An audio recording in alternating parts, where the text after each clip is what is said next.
Back home in our regular studio, this is CNN 10, and I'm Carl Azus. Guitarists in our audience will be familiar with Gibsons and Fenders. We're going to strum a few chords on a Gallagher today. First, though, a major advancement in the international fight against the ISIS terrorist group. ISIS stands for Islamic State in Iraq and Syria. That's what they wanted, and that's where most of their territory was. In 2014, ISIS declared Raqqa, a city in northern Syria, to be its capital. But since June of this year, an international coalition of fighters, supported by the U.S., had been battling to kick ISIS out. And on Tuesday, they announced that ISIS had lost control of Raqqa. The battle's not completely over. There are still some pockets of fighting in the city. Thousands of civilians have been left homeless, and Save the Children, an international rights organization, says refugee camps in the area are stretched beyond their limits. But experts say the defeat of ISIS in Raqqa is another example of how the terrorists are losing their grip on this region, even if their survivors regroup and reappear somewhere else.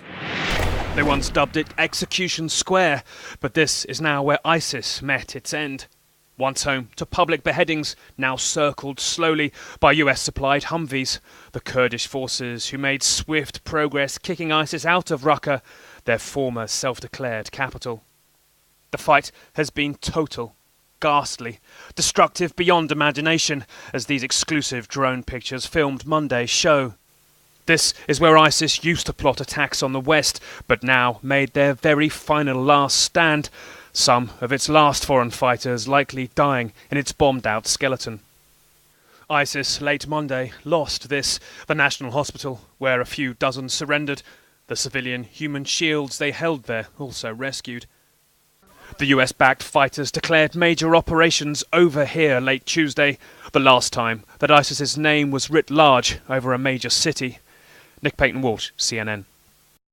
On our September 26th show, which you can find in our archives at CNN10.com, we detailed the Trump administration's new rules that restrict people from 8 countries from entering the U.S.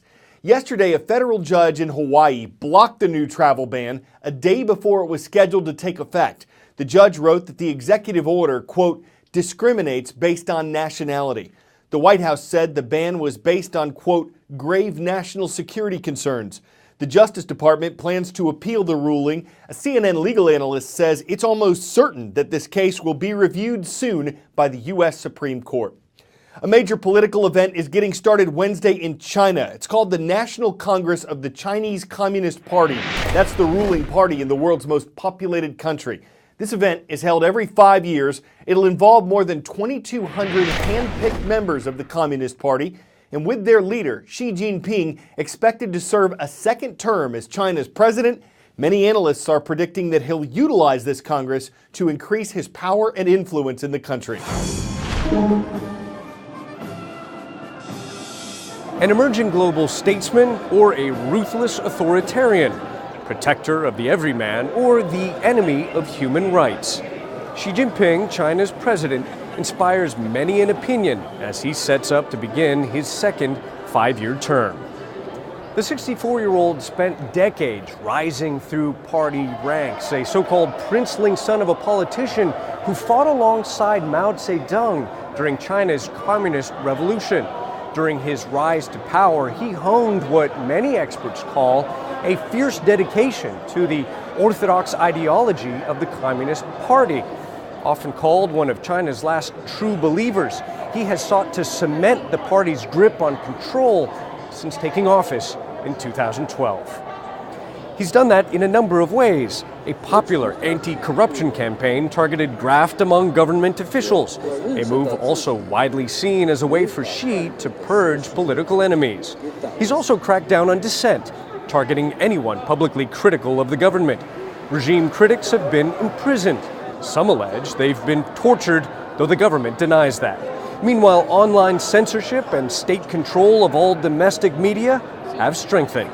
But not everything is under Xi's control. North Korea's nuclear ambitions, a slowing economy, and looming trade disputes with the U.S. will all test the president's mettle. But the cult of Xi, as it's called, remains strong in China. His face is everywhere across the country, and the growth of his own personal power has mirrored the rise of China worldwide, a trend Xi Jinping will do his best to continue. 10-second trivia. What is the term for a person who makes stringed instruments? Luthier, bard, milliner, or haberdasher?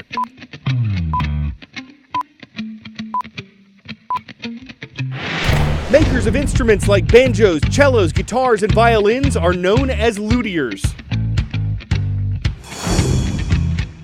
And while luthiers have been around for thousands of years, the lyre, for instance, is ancient, it's not exactly certain when or where they began making the modern guitar as we know it. Encyclopedia Britannica gives credit to 16th century Spain. Other historians say guitars came from other parts of the world much earlier than that. One thing we do know for certain is that there are some folks out there who still make guitars the old world way. There is a company in Asia that can crank out 60 guitars a minute. Meanwhile, in a little corner of America, there is still a place that makes 60 a year. That's incredible. This is the story of Gallagher Guitars. Wartrace, Tennessee. Population 651. Half a century back, this shop was home to a talented cabinet maker named J.W. But he was itching for a new way to show off his skills with wood. You only get so much mass enjoyment out of a really nice dresser, right? That's true, because a musical instrument has a soul to it. So as his son Don tells it, J.W. switched to guitars, and a couple years later, he built two. One of them cracked. But Don still convinced his dad to drive to a music festival and display them from the trunk of their car. It was rainy, it was muddy. A contingency of Hell's Angels came tooling in, so there were fights breaking out all over the place. And we heard some picking under a shade tree. It was Doc Watson, the blind virtuoso of bluegrass, inventor of the flat-picking style.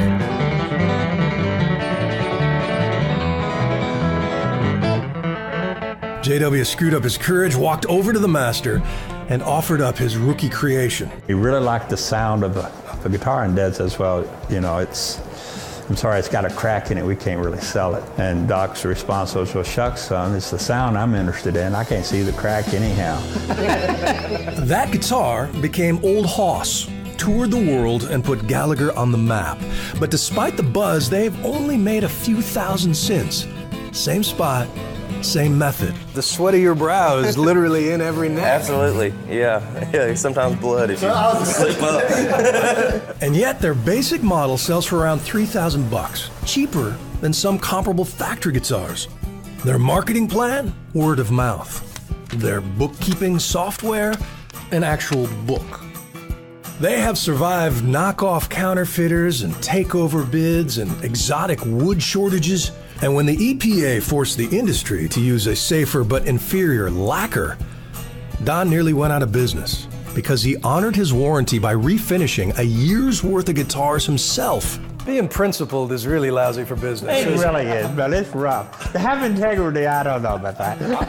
But what kept you going? Why stay with this? It's just a determination. I mean, there's something about a family business, something about your name on the product that you want to make it as well as you can.